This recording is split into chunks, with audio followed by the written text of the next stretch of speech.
मुंबईतील वायू प्रदूषण हा मुंबईकरांचा आणि मुंबई महानगरपालिकेचा गेल्या अनेक महिन्यांपासून डोकेदुखीचा विषय ठरलेला आहे। गेल्या अनेक दिवसांपासून राज्य सरकार आणि महानगरपालिकेकडून वायू प्रदूषण रोखण्यासाठी विविध उपाययोजना केल्या जात आहेत, परंतु त्या उपाययोजना अपुऱ्या असल्याचं कुठेतरी समोर आल्याचं आपल्याला पाहायला मिळते। कारण की दिवसेंदिवस मुंबईतील हवा प्रदूषित जे आहे ते जास्तीत जास्त होताना पाहायला मिळते। कारण की मुंबईचा AQI जर पाहिला तर गेल्या 1 ते 1.5 महिन्यांपासून जवळपास 160च्या वर असलेला पाहायला मिळतोय।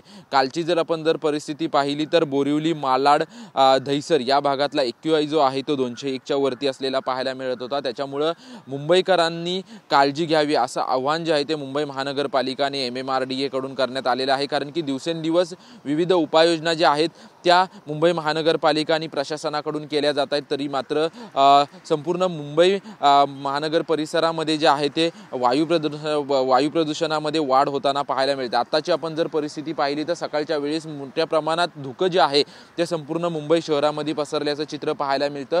विशेषतः सकाळच्या वेळेस आणि संध्याकाळच्या वेळेस जे आहे ते मोठ्या प्रमाणात मुंबई शहरामध्ये धुक्याचं साम्राज्य पाहायला मिळतं। आणि त्याच्यावरती उपाययोजना म्हणून मुंबई महानगरपालिकेकडून विविध उपाययोजना म्हणून नियमावली जी आहे ती जारी करण्यात आलेली आहे आणि विकासकांना खरं तर या संदर्भात जे आहे ते नियमावली देण्यात आलेली आहे। जर नियम पाळले नाही तर जवळपास 5 लाख ते 20 लाखापर्यंत दंड आकारला जाऊ शकतो असं कालच MMRDA कडून जे आहे ते जाहीर करण्यात आलेलं आहे। त्याच्या अगोदर मुंबई महानगरपालिकेकडून सर्व संपूर्ण 24 वॉर्डमध्ये जे आहे ते टँकर आणि त्याच पद्धतीने स्मॉग गनचा वापर जो आहे तो करण्यात यावा असं वॉर्ड अधिकाऱ्यांना जे आहे ते आदेश देण्यात आले होते। त्यानुसार मुंबई महानगरपालिकेची कार्यवाही जी आहे ती सध्या सुरू आहे, परंतु कुठेतरी ही कार्यवाही जी आहे ते अपुरी असल्याचं पाहायला मिळते। दिवसेंदिवस मुंबईच्या प्रदूषणामध्ये जे आहे ते वाढ होताना पाहायला मिळते। त्याच्यामुळे नागरिकांनी देखील काळजी घ्यावी असं आव्हान जे आहे ते मुंबई महानगरपालिकेकडून करण्यात आलेलं आहे।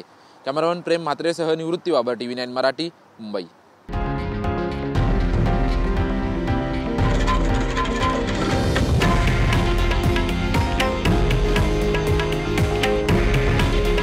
हे आहे देशातील नंबर 1 न्यूज नेटवर्क आणि आपण पाहत आहात TV9 मराठी।